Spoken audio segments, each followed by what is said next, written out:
Ce tournage a été rendu possible grâce à Piston Addict, le sponsor du jour. Piston Addict est une plateforme en ligne de vente aux enchères de véhicules de sport et de collection. Ayant moi-même acheté la M3 Touring aux enchères et étant en train d'acheter une autre voiture, petit exclu, je sais à quel point passer par des sites d'annonces traditionnels peut être fastidieux et prendre du temps. Que ce soit pour avoir les bonnes informations, échanger sur le prix, échanger avec le vendeur ou l'acheteur, vous savez très bien de quoi je parle. L'idée de Piston Addict est de simplifier le processus d'achat de votre future voiture ou de vente de votre voiture actuelle. Chaque véhicule est soumis à validation via une analyse approfondie des équipes afin de garantir son état dans la plus grande transparence. Chaque mois, une sélection de voitures bientôt disponibles à la vente est affichée pendant 15 jours avant la vente aux enchères qui dure 7 jours. Le secret pour flairer les bonnes affaires, c'est d'être abonné à la newsletter qui vous permet d'être informé en avance des prochaines ventes. Le lien vers le site internet Piston Addict est dans la description et l'inscription à la newsletter se fait via leur site en bas de page. Salut à tous, bienvenue sur ma chaîne YouTube. Aujourd'hui, je vous emmène dans les coulisses de l'usine Caterham. Vous savez ce que représente Caterham pour moi, c'est ma marque de voiture préférée. C'est pour moi l'essence même de la voiture de sport. Et évidemment, j'ai fait de la compétition en Caterham, donc je connais assez bien les voitures. Et j'ai une passion absolument débordante pour ces voitures. Donc je peux vous dire que lorsque j'ai reçu le mail de Caterham il y a 2 semaines en m'expliquant qu'ils m'invitaient à découvrir, à visiter la nouvelle usine en Angleterre, évidemment j'ai sauté dans l'avion et je vous emmène avec moi aujourd'hui pour visiter les coulisses de l'usine de la meilleure marque de voiture au monde, pour moi, en tout cas quand on parle de voiture sportive. J'espère que cette vidéo va vous plaire. C'est une vidéo qui va être tournée à l'iPhone parce que je sais d'expérience que lorsqu'on fait des visites d'usine, ça va très très vite. Donc voilà, ça va être fait un petit peu à l'arrache, mais j'espère que je vais pouvoir vous amener un maximum d'infos et d'insights sur cette marque exceptionnelle. Je m'attends pas à ce que cette vidéo touche beaucoup de monde en tout cas, parce que je sais que Caterham c'est quand même c'est une niche dans la passion automobile. Et pour ceux qui sont là, s'il vous plaît, un petit like, un commentaire pour me soutenir. Et bien sûr, abonnez-vous si ce n'est pas encore le cas pour découvrir mes autres vidéos. C'est parti, je vous emmène dans l'usine Caterham en Angleterre.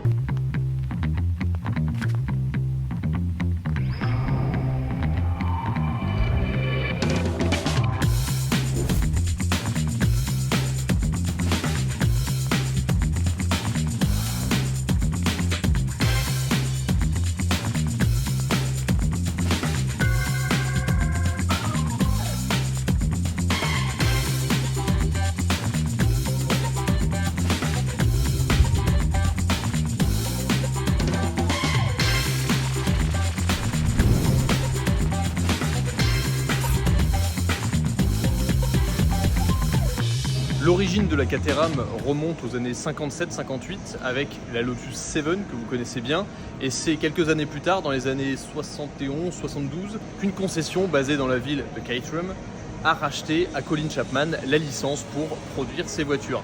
Donc ça fait plus de 50 ans, l'année dernière en 2023 ils ont fêté les 50 ans de la voiture, c'était en 73 exactement du coup. Là ça fait 51 ans que la marque Caterham existe, et derrière moi j'ai donc toute une série de voitures que je vais vous présenter les unes après les autres, et ensuite on ira faire un petit tour en bas dans l'usine. Alors je vais pouvoir tout filmer, mais c'est bruyant et je pense que ça va aller assez vite, donc je vais essayer de capturer le maximum de contenu et d'informations que je peux. Ce qui a permis à Caterham de s'installer dans ce nouveau bâtiment qui est absolument gigantesque, c'est que depuis 2021, ils ont été rachetés, ou en tout cas intégrés à un groupe qui s'appelle VT Holdings, qui est en réalité un groupe de concessionnaires japonais qui possèdent des concessions Nissan notamment. Je crois qu'ils ont plus de 200 points de vente Nissan au Japon et plusieurs dans différents pays dans le monde. Donc c'est un groupe énorme qui a en fait absorbé Caterham. VT Holdings, c'était aussi le plus gros importateur de Caterham, Lotus, Morgan, KTM au Japon depuis déjà plus de 10 ans. Et pour permettre à Caterham de se développer, ils ont investi dans ce nouveau bâtiment, cette nouvelle usine. Il faut savoir qu'avant, pendant 30 ans, Caterham était basé dans un hangar, et eux-mêmes nous le disent, qu'ils ne pouvaient pas faire visiter le hangar parce qu'il y avait des morceaux du toit qui tombaient. Donc c'était vraiment à l'ancienne. Vous imaginez bien que pour construire les voitures, c'était pas idéal en termes de conditions de travail, et c'était pas optimal non plus en termes de place, en termes d'efficacité, en termes de salubrité, quasiment on peut utiliser le terme, pour développer ces voitures. Donc moi, mon histoire avec Caterham, elle remonte il y a longtemps à un poster que j'avais eu dans ma chambre, un poster de la Caterham 620 R. Il y a une vidéo aussi en particulier qui m'avait énormément marqué, c'était la vidéo d'essai justement de cette 620R, celle que j'avais en poster. Donc la Golf, la bleue, bande orange. Un essai du média Autocar UK où la voiture a été emmenée à fond dans tous les sens et vraiment, c'est cette vidéo-là, on a tous une vidéo qui nous a un jour marqué, c'est cette vidéo-là, moi, qui m'a marqué. Je me suis dit, ok, un jour j'aurai une Caterham. Depuis, vous le savez, j'ai eu l'occasion de faire de la compétition en Caterham Academy. J'ai pu en essayer beaucoup. Donc vous imaginez pas en vrai le privilège que c'est de me retrouver ici dans cette usine, pour avoir des Caterham partout, de toutes les couleurs. J'ai vraiment hâte de découvrir ça, mais on va faire un petit tour sur les différentes voitures qui sont là. Alors là, on a la Caterham 7R 500 et celle-ci est très particulière puisque c'est celle qui a figuré dans l'épisode de Top Gear contre la Bugatti Veyron. C'est cette voiture. Donc vous avez tous forcément déjà vu cette voiture. La R500, c'était vraiment l'une des voitures les plus puissantes à l'époque de Caterham, avec quasiment 250 chevaux pour 500 kg environ. Vous pouvez voir ici la grosse admission en carbone. Ici on a une Caterham SP300R qui est une voiture de course qui a été produite en édition très très limitée de mémoire. 305 chevaux, 545 kg, 2,8 secondes au 0 à 100. Et cette voiture est équipée du 2 litres Duratec compressé qui a servi de développement pour aller dans cette voiture. Cette voiture, c'est la Caterham 620R. Alors, certains d'entre vous la reconnaîtront peut-être, mais c'est cette voiture, cette configuration qui a servi de base pour ce qu'ils appellent la Lego 4, la Caterham 620R en Lego. Alors la 620R, pour moi, c'est la voiture ultime de Caterham. Et on vous a tous déjà posé cette question, si demain vous gagnez au loto, quelle voiture vous achetez en premier? Alors j'ai des idées en tête, mais dans ma liste, il y a celle-ci, la Caterham 620R, avec son fameux moteur 2 litres Duratec d'origine Ford compressé, 310 chevaux dans une voiture aussi petite pour 600 kg à peu près, 0 à 100 en 2 secondes 7. Tout passe sur les roues arrière, boîte de vitesse séquentielle. C'est une voiture absolument stupide. On peut voir ici la boîte séquentielle, les baquettes ailettes comme d'habitude, et là le petit shift light, pas de pare-brise évidemment parce que pourquoi faire. Ça c'est une voiture qui est absolument démoniaque, que je rêve d'essayer un jour. Ça c'est la 7 Sprint, c'est les nouvelles versions des 7 avec leur petit moteur 3 cylindres d'origine Suzuki turbo compressé, 80 chevaux. Celle-là je crois que c'est une voiture qui est sortie en 2016 ou 2017 avec cette configuration particulière, avec les jantes pleines, ce vert un peu pastel et ce bel intérieur rouge quartier magnifique avec l'aluminium apparent, les soudures, le petit volant en bois. C'est vraiment une réédition moderne de la Lotus 7. On a vraiment les mêmes, on a même les mêmes arches à l'avant là. Donc je pense que celle-ci ça devait être un prototype, ou en tout cas l'une des premières sorties de l'usine. Elle est vraiment trop mignonne. Là on a une édition qui est assez rare, c'est la 7 Super Sprint, alors qui est basée sur la même chose avec le petit moteur 3 cylindres, sauf que celle-là est un peu plus puissante, elle fait 95 chevaux là où l'autre faisait 80. C'est une voiture qui a été présentée à Goodwood en 2016 ou 2017 si je me souviens bien, 60 exemplaires de cette édition limitée. Et alors ça c'est un fun fact, la voiture a été vendue en 7 heures, c'est-à-dire qu'en 7 heures tous les exemplaires étaient partis. On a cet arceau ici avec une seule place dans la voiture, c'est une stricte monoplace, hein. Le petit volant en bois, un peu plus de puissance, l'autobloquant en fait c'est une base de Caterham 170R, et voilà, elle est vraiment magnifique et ça vous en verrez probablement jamais ou très rarement. Et ça pour terminer, je pense qu'on parlait de Top Gear tout à l'heure, les amateurs reconnaîtront cette voiture, c'est la voiture qui est apparue dans The Grand Tour, c'est une base de Caterham 310R.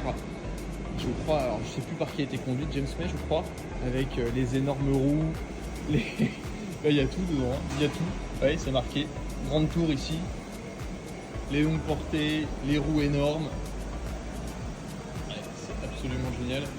Grande Tour 310R, wait, it's not polite to ask, 0 to 60, on n'est pas sûr que ça ait déjà été fait. Donc voilà, petit tour sur la terrasse qui domine complètement l'usine. Me voici donc dans l'usine Caterham. Vous ne pouvez pas vous imaginer ce que ça représente pour moi d'être ici. C'est une chance absolument exceptionnelle. Alors, on voit que c'est très très moderne.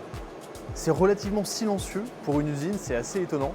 On voit que chaque personne travaille sur ces voitures. Donc je vais me déplacer à travers l'usine pour vous montrer un peu les différentes étapes de construction d'une Caterham. On va voir les différents moteurs, on va voir l'atelier de peinture. Contrairement aux voitures modernes actuelles, là il y a de la couleur. Et c'est ça qui est assez amusant, c'est que quand on regarde au-dessus, quand on était sur la terrasse qui est juste au-dessus de moi là, on dirait qu'on est au-dessus d'un magasin de bonbons. Il y a du rouge, du vert, du jaune, plein de teintes de bleu. Surtout aujourd'hui, en 2024, se dire qu'il y a encore des gens qui produisent entièrement à la main des voitures comme ça. Il faut savoir que les Caterham, elles sont basées sur des législations qui remontent aux années 90.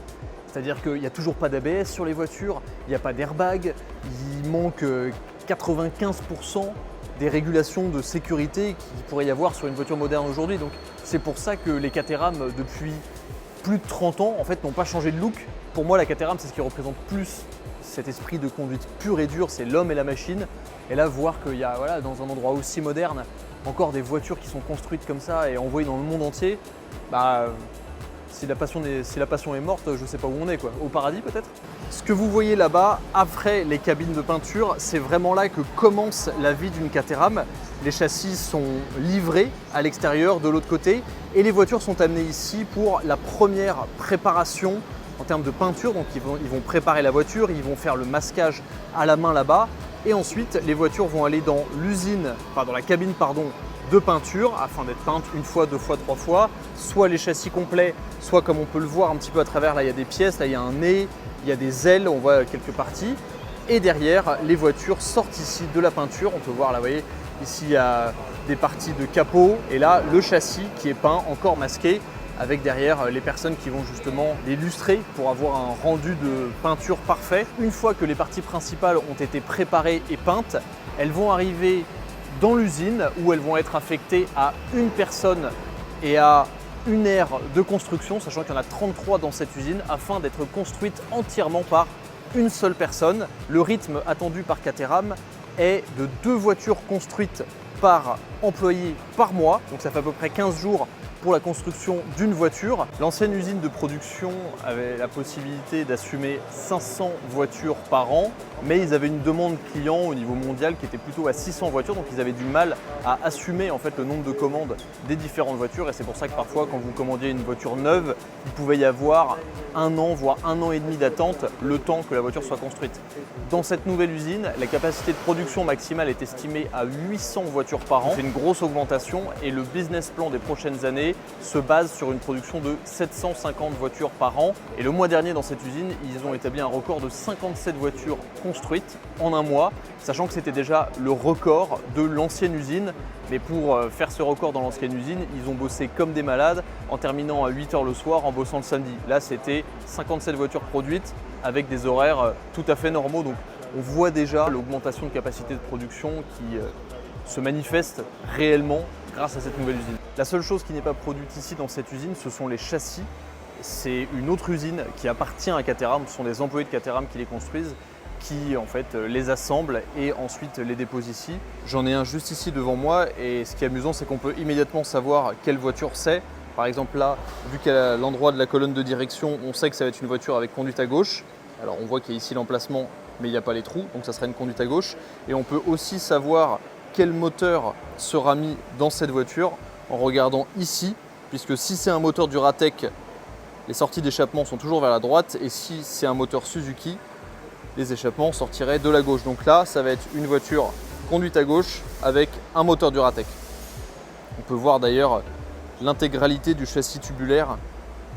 C'est assez amusant de les voir comme ça, complètement nus. Alors là, la voiture est déjà peinte, c'est-à-dire qu'elle est sortie des ateliers de peinture qui sont là-bas.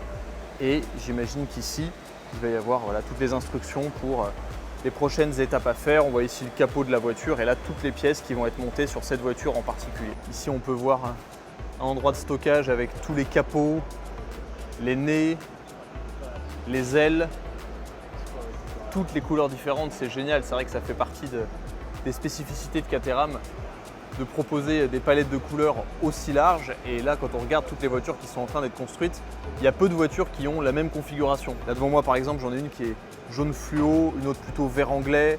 Celle-ci, elle a les ailes avant en carbone, pas celle-là. C'est presque amusant de découvrir à chaque coin de l'usine des couleurs différentes. Là, on a du marron métallisé, un jaune moutarde triple couche magnifique, une sorte de British Racing Green, là des voitures entièrement en aluminium. Donc dans cette salle, c'est eux qui montent tous les moteurs. Alors les moteurs Suzuki ne les ouvrent pas, en revanche les moteurs Ford ils changent pas mal de choses selon les différentes motorisations.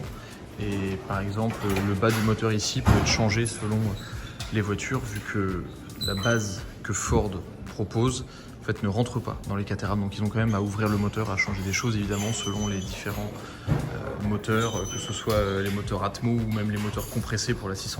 Vous voyez ici le piston là, sur la table et le moteur qui est complètement ouvert, et à l'extérieur on a les moteurs qui sont prêts à être mis dans les voitures. On va voir ici tous les moteurs, ici des ensembles moteur-boîte. Par exemple ici on peut voir un moteur Suzuki, donc le petit 3 cylindres avec la boîte de vitesse. Et d'ailleurs la boîte de vitesse c'est une boîte de vitesse de Suzuki Jimny.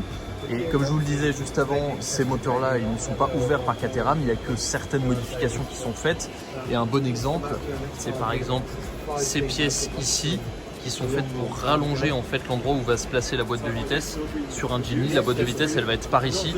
Donc Caterham en fait ont développé ces deux pièces afin de rallonger un peu voilà, le montant et d'adapter parfaitement la boîte à la voiture. Et on voit d'ailleurs très bien la différence entre le moteur Suzuki qui est vraiment tout petit et là le moteur Ford, le 2 litres, qui est pour le coup beaucoup plus gros. Ici nous avons l'endroit où les voitures sont inspectés juste avant d'être livrés, donc ils vont vérifier que tout est bien monté, que tout fonctionne bien.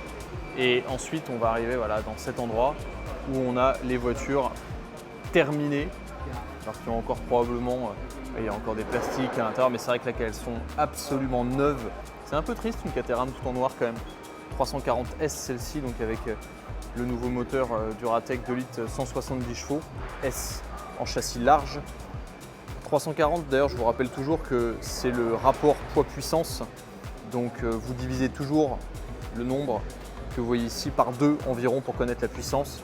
Et ça, les 340S, c'est les toutes dernières qui sont sorties dans la gamme intermédiaire, on va dire. Il y a la 340R aussi qui va être beaucoup plus sportive. On peut voir ici également, juste à côté de l'aire d'inspection finale, beaucoup de châssis qui attendent d'être envoyés en peinture. C'est amusant, c'est toutes ces petites baignoires là qui sont posées. Il y en a encore d'autres ici. Et là, on a une partie pareil, atelier et stockage des véhicules qui ont été validés. Qu'est-ce qu'on peut voir comme modèle? 340S, 340S, beaucoup de 340S. Ah, ça c'est une version de course et vu la config, c'est probablement une 420 Cup. C'est un modèle qu'on n'a pas en France, mais nous on a la 420R qui est équivalente. Ah, là-bas, je vois qu'il y a la rouge, là c'est une 340R. Et d'ailleurs, cette petite 170S part direction le Japon et il nous expliquait que ça, c'était vraiment une config un peu classique au Japon, qu'ils aimaient les voitures non peintes comme ça. Dans cette partie, au fond de l'usine, va se passer toute la partie recherche et développement, homologation, développement des prototypes et également entretien de la flotte de voitures qui servent pour la presse. Mais c'est principalement ici que vont se dérouler tous les essais, quand ils vont essayer de mettre des nouveaux moteurs dans des voitures, tester des nouvelles pièces. Voilà, ça va se faire toute cette partie-là où il y a beaucoup d'ingénieurs. Et là, de l'autre côté, on retourne sur l'usine qui en fait fait un U.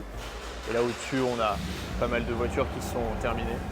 En termes de différence par rapport aux autres usines que j'ai déjà visitées, à savoir Alpine et Aston Martin, la différence majeure, c'est qu'ici, il n'y a pas de machine, il n'y a pas de bras articulés qui vont assembler des pièces, il n'y a pas de ligne de production. Chaque voiture est faite à la main entièrement dans son petit coin et c'est tout. Il n'y a pas de machine et ça c'est vraiment très surprenant. Même chez Alpine, les châssis en aluminium, ils sont collés riftés par des énormes bras articulés automatiques. Là il n'y a rien, tout ça c'est fait entièrement à la main de A à Z. Donc c'est vraiment la grosse différence. Et il y a des bruits de machine notamment qui sont dus à la soufflerie des cabines de peinture et tout, mais autrement je pense que sans ça et sans la clim, il y a une atmosphère qui est très calme, très organisée dans l'usine. Ça fait vraiment fourmilière où chacun est à sa place, avance sur les voitures. Et en discutant avec Bob, le CEO de Caterham, il y a effectivement une ambiance de passion qui se ressent quand même de par évidemment la nature des voitures qui sont construites, mais aussi les gens, on voit que les gens sont souriants, contents de travailler là, et je pense aussi, vu la manière dont on nous décrivait l'ancienne usine qui était vraiment un taudis, je pense que les gens sont aussi extrêmement contents de travailler dans un environnement aussi neuf, aussi beau, aussi spacieux.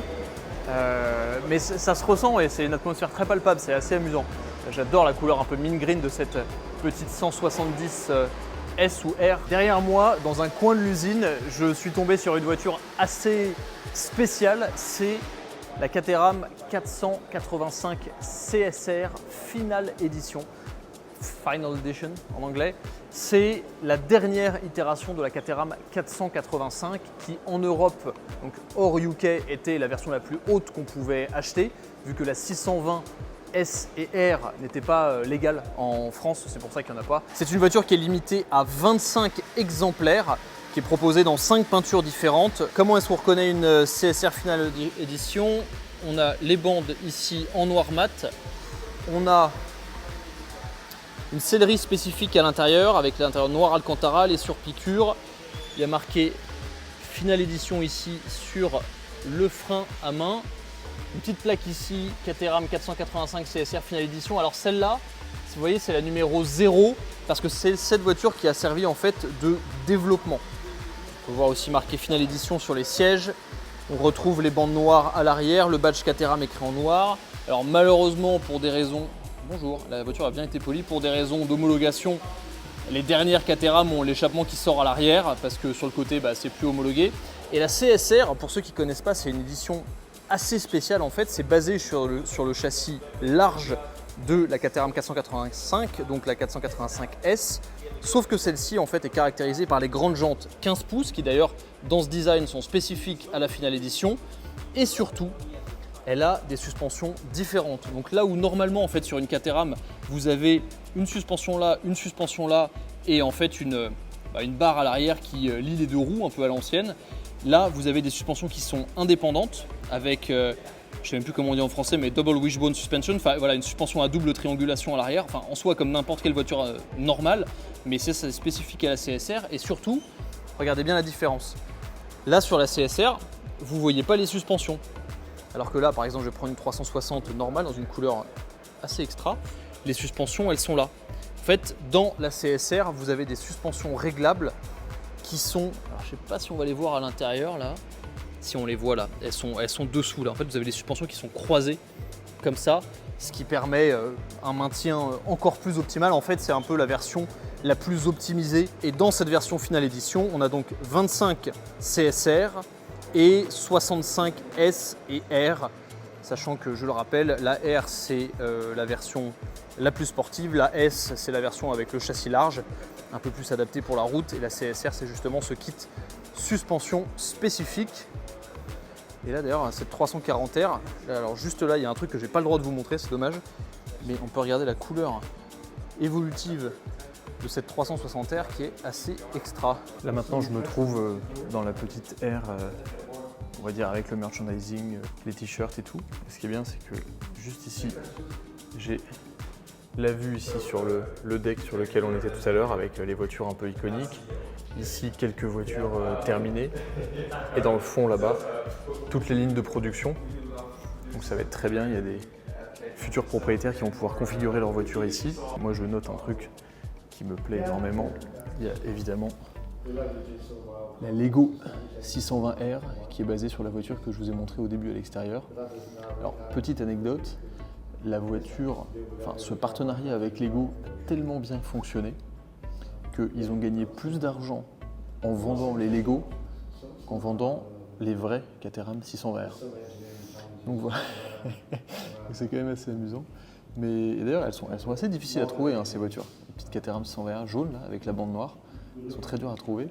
Mais comme quoi, parfois, un business, il faut savoir être agile. Et ça, c'était un partenariat qui a bien fonctionné.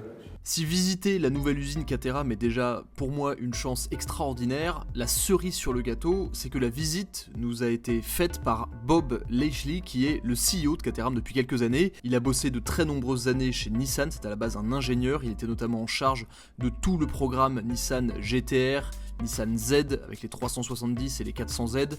C'est lui qui était en charge de tout le programme Nismo et nous avons pu lui poser énormément de questions, notamment sur l'avenir thermique de Caterham, et il a été très clair sur le fait que tant que la législation leur permettrait de produire des Caterham thermiques, il le ferait. D'ailleurs, l'usine dans laquelle on se trouve était dès le début destinée à ne produire que des Caterham thermiques. Pour l'instant, il n'y a pas de projet de Caterham 7 électrique. Ils ont essayé de faire des prototypes, ils ont fait un prototype qui avait très bien fonctionné avec pour objectif de rester dans les proportions et dans les poids d'une Caterham 7 thermique, sauf que clairement, même si le prototype fonctionnait très bien en termes de performance, la taille des batteries ne permettait que de rouler 20 minutes, donc voilà, pour quelqu'un qui utilise sa voiture sur la piste, il roule 20 minutes, il la recharge pendant 15 minutes, donc voilà, la demande était pour l'instant pas là, et à ce jour encore, ils n'ont très peu, voire pas du tout de demande pour des Caterham 7 électriques. Et concernant le nouveau Caterham Project V, que vous avez sûrement vu à Goodwood l'année dernière,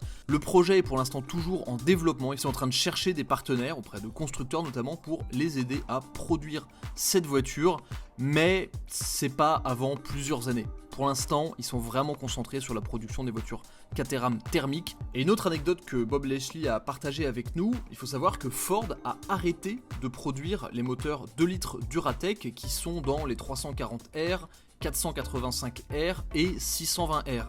Mais Caterham a négocié 3 ans de production d'avance, donc ça veut dire qu'il y a 3 ans de production de moteurs 2 litres Duratec qui sont stockés dans un hangar en Angleterre, et donc ça leur donne de l'avance pour développer un nouveau moteur ou trouver un nouveau partenariat avec un autre constructeur pour le futur gros moteur Caterham qui sera mis dans les prochains modèles. En tout cas, cette visite d'usine était vraiment exceptionnelle. Pour moi, c'était un moment hors du temps parce que vous le savez, je l'ai déjà dit, je suis passionné par les Caterham. Si je ne devais avoir qu'une seule voiture de sport pour le restant de mes jours, ça serait une Caterham. Donc pouvoir rentrer dans les secrets de l'usine comme j'ai pu le faire, c'était vraiment une opportunité exceptionnelle. J'espère que ça vous a plu. Si c'est le cas, mettez un pouce bleu, c'est très important. Dites-moi dans les commentaires si vous êtes propriétaire de Caterham, si vous avez déjà couru en Caterham ou si vous aussi, vous aimeriez bien un jour en acheter une. Merci d'avoir regardé la vidéo et à la prochaine sur The Glove Driver. Ciao.